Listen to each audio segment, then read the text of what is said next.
नमस्कार मित्रों, आपके अपने YouTube चैनल में आपका स्वागत है।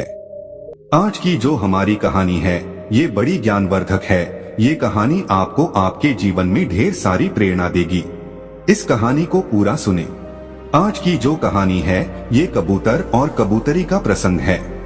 इस कहानी में आप जानेंगे कि जिस घर में बेटियां होती हैं, जिन पिता के यहाँ बेटियां होती है, वो उनकी परवरिश कैसे करती है और उनका अंत क्या होता है।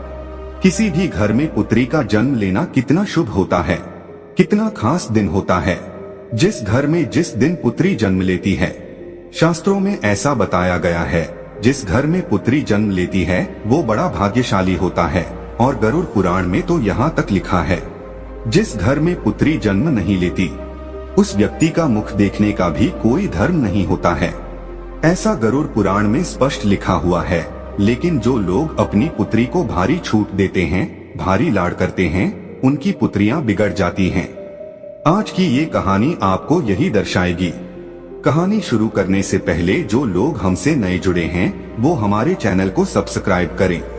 शुरू करते हैं आज की कहानी। प्राचीन काल समय में एक जंगल में एक कबूतर और एक कबूतरी बैठे हुए थे। सर्दियों की रात थी, कड़ाके की ठंड पड़ रही थी। तब कबूतरी कबूतर से कहती है कि पिया जी, आज की रात निकालने के लिए ऐसा क्या किया जाए जो आधी रात निकल जाए। सर्दी बहुत भारी पड़ रही। कबूतरी कहती कि कोई ऐसी कहानी सुनाओ जिसे हमारी आज की ये रात कट जाए। कबूतर कबूतरी की बात सुनने के बाद एक कहानी शुरू करता है और कबूतरी से कहता है कि तुम ध्यान से सुनो, बड़ी ज्ञानवर्धक और बड़ी प्रेरणादायक कहानी सुनाने जा रहा हूँ। ये कहानी एक सेठ और उनकी पुत्री की कहानी है। अब कबूतरी बड़े ध्यान से सुनती है और कबूतर कहानी शुरू करता है। जो लोग इस कहानी को सुन रहे हैं वो इस कहानी को पूरा सुने। कबूतर कहानी शुरू करता है कि एक नगर में एक सेठ रहता था। उस सेठ के वहां पे एक पुत्री ने जन्म लिया। जब पुत्री ने जन्म लिया तो सेठ के घर में बड़ा अजीब खुशी का माहौल रहा। वो अपनी पुत्री से इतनी मोहब्बत करता था, इतना लाड़ करता था, इतना प्यार करता था कि इसकी कोई सीमा नहीं थी। पुत्री को कुछ कहने की जरूरत नहीं पड़ती थी। वो पहले से पुत्री की हर इच्छाओं को पूरी करता था। सेठ की लाड़ प्यार ने अपनी पुत्री को इतना बिगाड़ दिया था कि वह किसी की नहीं सुनती थी। इतनी नकारा हो चुकी थी, किसी काम में उसका मन नहीं लगता था। सुबह 10-11 बजे से पहले बिस्तर से नहीं उठा करती थी। घर वाले यदि कुछ कहते तो उनको 10 बातें सुनाती थी। दिन भर जवान लड़कों के साथ इधर उधर घूमा करती थी। रात को 12 बजे घर पे आया करती थी। सेठ की लड़की इतनी नकारा हो चुकी थी कि बयान करना भी बड़ा मुश्किल होता है। सेठ की घरवाली सेठ से कहती कि तुमने इस लड़की को बिगाड़ दिया है, लेकिन सेठ अपनी पत्नी को ये कहकर के चुप करवा देता कि बच्ची है, सुधर जाएगी। अपनी बच्चियों से मोहब्बत करनी चाहिए, प्यार करना चाहिए, लाड़ करना चाहिए, उनकी हर जरूरत का ख्याल भी रखना चाहिए। लेकिन इतना भी लाड़ प्यार ना करो कि उसका जीवन ही बर्बाद हो जाए। वो सेठ बिल्कुल ऐसा अंधा हो गया था अपनी पुत्री के प्यार में कि उसको कुछ दिखाई नहीं देता, सिर्फ अपनी पुत्री ही दिखाई देती थी। वह भूल गया था कि मेरी पुत्री को एक दिन दूसरे घर भी जाना है। बहन बेटी जो होती है वह किसी घर में नहीं समाती, उसको दूसरे घर जाना ही पड़ता है। सेठ इस बात को भूल गया। सेठ अपनी पुत्री से इतनी मोहब्बत करता था कि उसको कभी डांटता भी नहीं था। यदि कोई दूसरा भी, यदि उसकी माँ, उसके भाई वगैरह भी डांट दे तो उनसे भी सेठ लड़ता था, मना करता था। वो यही कहता कि अभी बच्ची है, सुधर जाएगी। अपनी पुत्री को हमेशा अच्छे संस्कार देना चाहिए। हर माता पिता को अच्छी तरह से मालूम होता है कि उनकी पुत्री को एक दिन जवान होने के बाद दूसरे घर में जाना पड़ता है। पुत्री की हर गलती को माता पिता सहन कर सकते हैं, लेकिन ससुराल वाले कभी भी बर्दाश्त नहीं करते हैं। इसलिए पुत्री को अच्छे संस्कार दो। कबूतर कबूतरी से इस बात को कह रहा है और कबूतरी ध्यान से सुन रही है। कबूतर आगे कहता है कि अब सेठ की बच्ची जवान हो चुकी थी। अब सेठ को एक चिंता सताने लगी थी कि कोई अच्छा सा वर, अच्छा सा रिश्ता ढूंढ के और मेरी पुत्री की मैं शादी करूं। यह सपना हर माता पिता का होता है जिस घर में लड़कियां जन्म लेती हैं। हर माता पिता का ये सपना होता है कि वो अपनी पुत्री की अच्छे घर में शादी करे और उसका अच्छा घर बस जाए। अब सेठ भी इसी चिंता को लेकर बड़ा दुखी रहने लगा। सेठ अपनी पुत्री के लिए अच्छे अच्छे रिश्ते ढूंढता, अच्छे रिश्तों की तलाश करता। अंततः उसको एक अच्छा रिश्ता मिल जाता है और सेठ अपनी पुत्री की शादी बड़ी धूमधाम से कर देता है। अच्छा सारा धन दे करके अपनी पुत्री को विदा करता है। जब उसकी पुत्री ससुराल में जाती है तो 10 दिन बाद ही अपने पिता को फोन कर देती है और पिता से कहती है कि पिताजी इसी वक्त आप मुझे लेने के लिए आ जाइए। आपने मुझे कैसे नरक में डाल दिया है, मैं इस नरक में 1 मिनट भी नहीं रहना चाहती हूँ। सेठ अपनी पुत्री की बात सुनने के बाद बड़ा चिंतित होता है, बड़ा दुखी होता। सेठ सोचने लगता है कि रिश्ता तो मैंने बिल्कुल सही ढूंढा था, बिल्कुल काबिल लोग थे, लेकिन पुत्री कह रही है कि बिल्कुल नरक में डाल दिया है। ऐसा 10 दिन में ऐसी कौन सी आफत आ गई है जिसके कारण मेरी पुत्री ऐसा कह रही है। सेठ थोड़ा चिंतित होता है और अपनी पुत्री के ससुराल में पहुंच जाता है। यदि हमारी पुत्री के लक्षण ठीक होते हैं, हमारी पुत्री सही होती है और उसके संस्कार बिल्कुल सही होते हैं, तो पुत्री के ससुराल में पुत्री के पिता को बड़ा मान सम्मान दिया जाता है, उसको आदर दिया जाता है, उसका सम्मान किया जाता है। लेकिन जब वो सेठ अपनी पुत्री के ससुराल में पहुंचा तो उसको कोई मान सम्मान नहीं मिला। कोई उसे राम राम करने के लिए तैयार नहीं था, कोई उसको आदर देने के लिए तैयार नहीं था। फिर जब अपनी पुत्री के ससुराल में पहुंचता है तो सबसे पहले उसकी समधन मिलती है, यानी उसकी पुत्री की सास मिलती है। अपनी समधन से जाकर की वह राम राम करता है, जय श्री राम करता है, लेकिन वो भी मुंह फुला लेती है और कुछ जवाब नहीं देती है। सेठ फिर अपने समधी से मिलता है, समधी से जय श्री राम कहता है, नमस्कार करता है, लेकिन वो भी कोई जवाब नहीं देता है। उसके बाद सेठ अपनी पुत्री के जेठ से मिलता है, वो भी कोई जवाब नहीं देता है, यानी कोई भी उसको कोई मान सम्मान नहीं दे रहा था। अंत में सेठ अपने दामाद से मिलता है। सेठ का दामाद कहता कि अपनी पुत्री को ले जाओ, हमें इसकी जरूरत नहीं है। ऐसी बिगड़ी औलाद आपने पैदा की है, हमारे घर को नरक बना दिया है। इसको तुरंत इसी वक्त यहाँ से ले जाओ, जो तुमने दहेज वगैरह दिया है उसका बैठ के हिसाब कर लो, हमें इसकी जरूरत नहीं है। सेठ बड़ा दुखी होता है।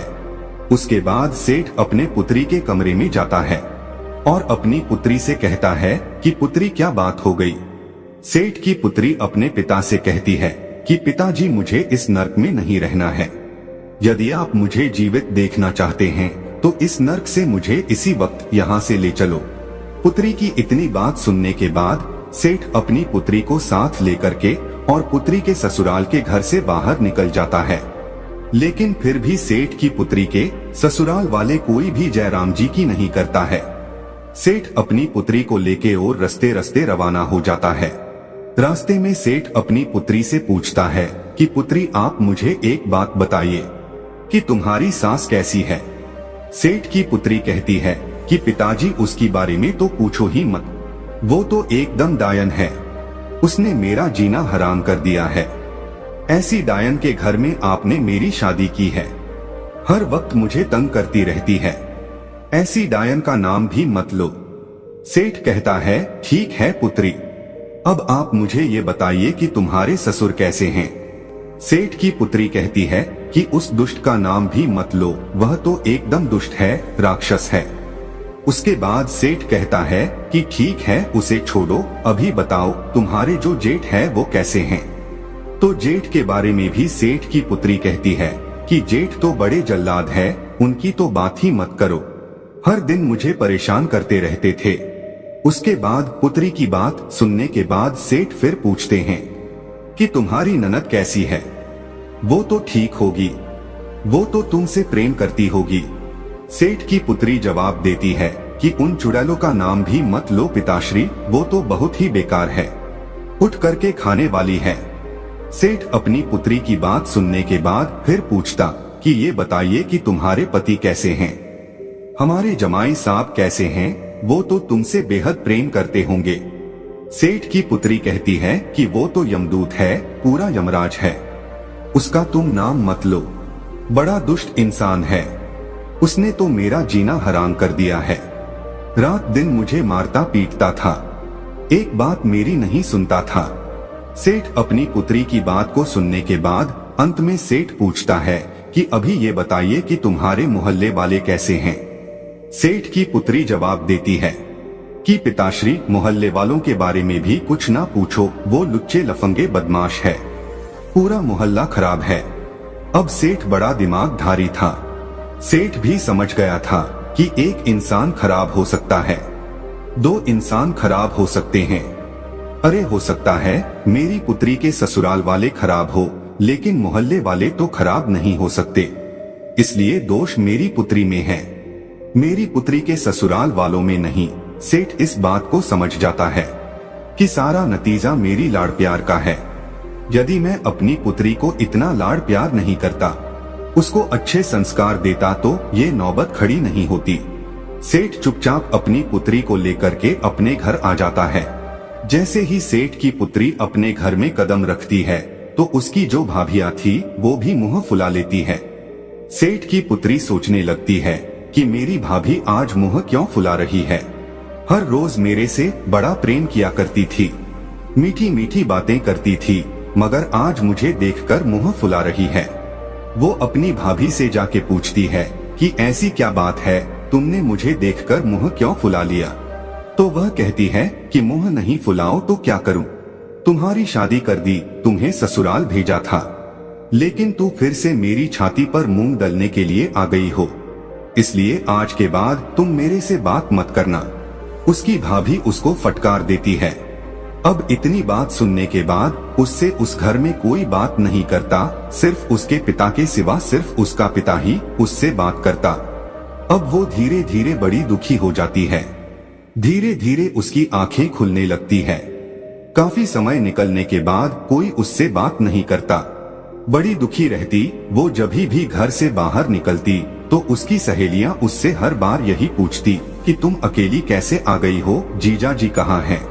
कोई पड़ोसी मिलता तो वह भी इसी बात को पूछता कि तुम अकेली कैसे आ गई हो, तुम्हारे जमाई कहाँ हैं? ऐसे ताने सुन सुनकर वो बड़ी दुखी रहने लगी। मंदिर में जाती तो मंदिर में भी लोग इसी बात को पूछते। सभी मोहल्ले वालों की जबान पे यही बात रहती कि भला सेठ की पुत्री अकेली आ गई है, नई नई शादी की थी, हो सकता है इनका तलाक होने वाला है। सेठ को भी हर बार यही ताने सुनने पड़ते और सेठ की पुत्री को भी हर बार यही ताने सुनने पड़ते। इन्हीं तानों से सेठ की पुत्री बड़ी दुखी रहने लगी। अब उसको धीरे धीरे ये ज्ञान हो गया था कि सारी गलती की जड़ मैं हूँ और मेरी गलती की वजह से आज मेरे पिता का सर भी नीचे झुक गया है। लेकिन अपने ससुराल में वो जाने के लिए तैयार नहीं थी। वो यही कहती थी कि पिताजी, इससे अच्छा तो ये होता कि मैं कुंवारी रह जाती, यदि आप मेरी शादी नहीं करते तो बहुत ही अच्छा होता। काफी समय निकलने के बाद सेठ अपनी पुत्री के कमरे में जाता है और अपनी पुत्री को देखता है तो वो बड़ी चिंतित, बड़ी दुखी दिखाई देती है। सेठ अपनी पुत्री के पास जाता है और कहता है कि पुत्री, क्या बात है, आज बड़ी दुखी दिखाई दे रही हो। सेठ की पुत्री कहती है कि पिताश्री, मैं बड़ी दुखी हूँ, यदि आप मेरी शादी नहीं करते तो मैं बहुत सुख से रहती, लेकिन मेरी शादी करके आपने मुझे दुखों के सागर में ढकेल दिया है। अब मैं ऐसा क्या करूं? ससुराल वाले सभी नरक के समान हैं। ससुराल में जाऊंगी तो कैसे जाऊं?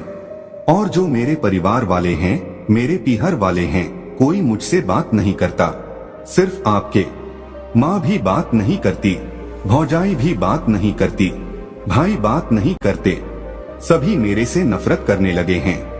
मैं ऐसा क्या करूं? मैं करूं तो क्या करूं? उसका पिता अपनी पुत्री से कहता कि पुत्री, हमारे नगर में एक बहुत बड़े विद्वान पहुंचे हुए साधु आए हैं, एक संत आए हैं, तुम्हारी समस्या को लेकर मैं उनके पास गया था तो उन्होंने मुझे एक उपाय बताया है। यदि तुम इस उपाय को करती हो तो 6 महीने के अंदर तुम्हारे सभी ससुराल वाले तुम्हारी मुट्ठी में होंगे और तुम्हारे इशारे पर नाचेंगे। इतनी बात पिता की सुनकर वो लड़की बड़ी खुश होती है। कहती है पिताश्री 6 महीने में मेरी मुट्ठी में आ जाएंगे। बोले हाँ 6 महीने में तुम्हारी मुट्ठी में आ जाएंगे। तो कहती हैं कि पिताश्री वो उपाय मुझे जल्दी से बताइए, मैं उपाय को जरूर करूंगी। उस लड़की का पिता अपनी पुत्री को उपाय बताता है और कहता है कि 6 महीने तक एक मंत्र का जाप करना है और साधना करनी है। यदि तुम इस कार्य को करती हो तो मात्र 6 महीने में तुम्हारे सभी ससुराल वाले, तुम्हारे पति, तुम्हारे जेठ, तुम्हारे ससुर, तुम्हारी सास, सभी तुम्हारी मुट्ठी में होंगे और तुम्हारे इशारे पर नाचेंगे। जैसा तुम कहोगी वैसा ही होगा।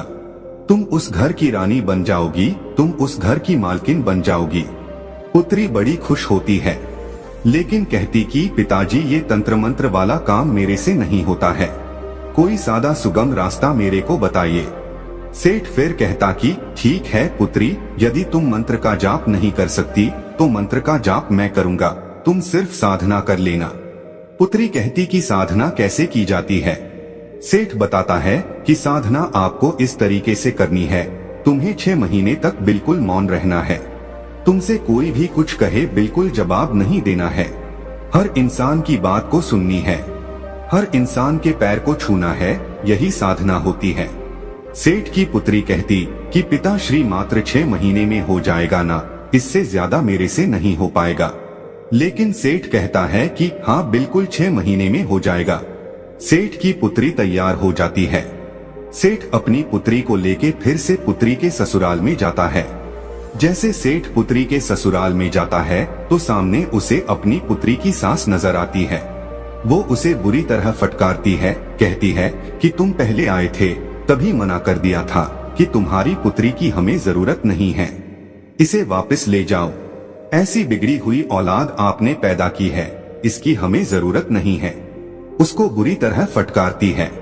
कोई रामा श्यामा नहीं, कोई आदर भाव नहीं, कोई मान सम्मान नहीं।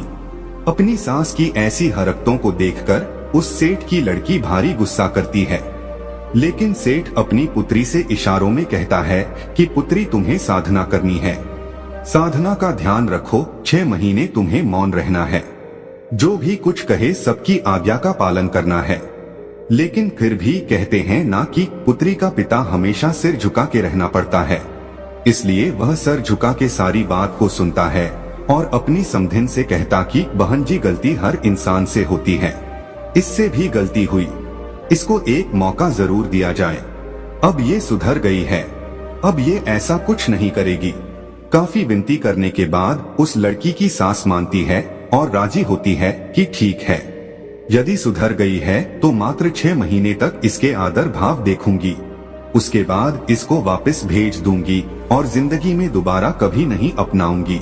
लेकिन सेठ सह स्वीकार करता कि ठीक है, आप 6 महीने तक इसको अपने घर में रखिए। ये बिल्कुल शांत स्वभाव की हो गई है, बिल्कुल सुधर गई है। सेठ अपनी पुत्री को उसके ससुराल में छोड़ करके आ जाता है। सेठ की पुत्री अपने ससुराल में रहने लग जाती है। जा करके अपनी सास के पांव छूती है। सास बड़ी आश्चर्यचकित होती है कि कुछ दिनों पहले तो ये बहुत भड़क रही थी, किसी की एक नहीं सुनती थी, हम पे हुकुम चलाती थी, बैठे बैठे खाती थी, लेकिन आज ये मेरे पांव कैसे पढ़ रही है। वो बड़ी आश्चर्यचकित होती है। सेठ की पुत्री कहती है कि मां जी मुझे आशीर्वाद दीजिए, आपका आशीर्वाद मेरे लिए बहुत महत्वपूर्ण है। यदि आप मुझे आशीर्वाद देंगी तो मेरी साधना सफल हो जाएगी। उसकी सास उसको आशीर्वाद देती है कि ठीक है, तुम खुश रहो। अब वो अपने घर में रहने लगती है। एक दिन की बात है, अपने ससुर के लिए वो चाय बना के ले जा रही थी। जब ससुर को जैसे ही चाय पकड़ाने लगी तो कप हाथ में से छूट जाता और नीचे गिर के फूट जाता है। तभी उसका ससुर उस पे भड़क जाता है, उसको गाली गलौज निकालने लगता। कहता है कि मेरे घर से निकल जा, तुम्हारी जरूरत नहीं है, तुम बिगड़ी औलाद हो, तुम कुलक्षणी हो, इस तरह की उससे बात कहता है। अब सेठ की पुत्री मन ही मन इस बात को सोचती है कि यदि मेरे पिता मंत्र का जाप नहीं कर रहे होते तो इसी कप से मैं तेरा सर फोड़ देती, लेकिन क्या करूं, मैं साधना कर रही हूं, चुप रहने की, मेरे पिता मंत्र का जाप कर रहे हैं, इसलिए तुम्हारी इतनी बात सुननी पड़ रही है। उस सेठ की पुत्री से जब भी कोई कुछ कहता उसको गुस्सा तो बहुत आता, बहुत चिड़चिड़ापन होता, लेकिन क्या करे, उनके पिता की बातें याद आ जाती कि तुम्हें 6 महीने तक साधना करनी है, चुप रहना है और मैं मंत्र जाप करूंगा। तो इसी बात को सोचकर वह चुप रह जाती, अपने गुस्से पर काबू करती। इसी तरीके से वे बड़ी मुश्किल से अपने गुस्से पर काबू पाया और धीरे धीरे उसका घर बार बसने लगा। उनको यकीन होने लगा कि अब ये सुधर गई है, बड़ी मुश्किल से उसका घर बार बसा है। 6 महीने बाद वो गर्भवती हो जाती है, 9 महीने बाद वो माँ बन जाती है। अब उसकी गृहस्थी बड़े आराम से चल रही थी। इसीलिए कहते हैं कि अपनी पुत्री को बेइंतहा लाड करना, उसको सर पे चढ़ाना बड़ा खतरनाक साबित होता है। हाँ, अपनी पुत्री को प्रेम करो, मोहब्बत करो, हर चीज का ख्याल रखो, लेकिन इतना भी सर पे ना चढ़ावो कि एक दिन तुम्हें भारी पड़ जाए और उसका भी जीवन बर्बाद हो जाए। कबूतर अपनी कहानी अब समाप्त करता है। प्रिय दर्शकों, अपनी पुत्री को हमेशा अच्छे संस्कार देना चाहिए। हर माता पिता को ये अच्छी तरह मालूम होता है कि उनकी पुत्री को एक दिन जवान होने के बाद दूसरे घर में जाना पड़ता है। पुत्री की हर गलती को माता पिता सहन कर सकते हैं, लेकिन ससुराल वाले कभी भी बर्दाश्त नहीं करते हैं। इसलिए पुत्री को अच्छे संस्कार दो। हम उम्मीद करते हैं कि इस कहानी से आप ढेर सारी प्रेरणा लेंगे। तो दोस्तों, यह कहानी आपको कैसी लगी हमें कमेंट सेक्शन में जरूर बताना, और अच्छी लगी हो तो इस चैनल को सब्सक्राइब जरूर कर लेना।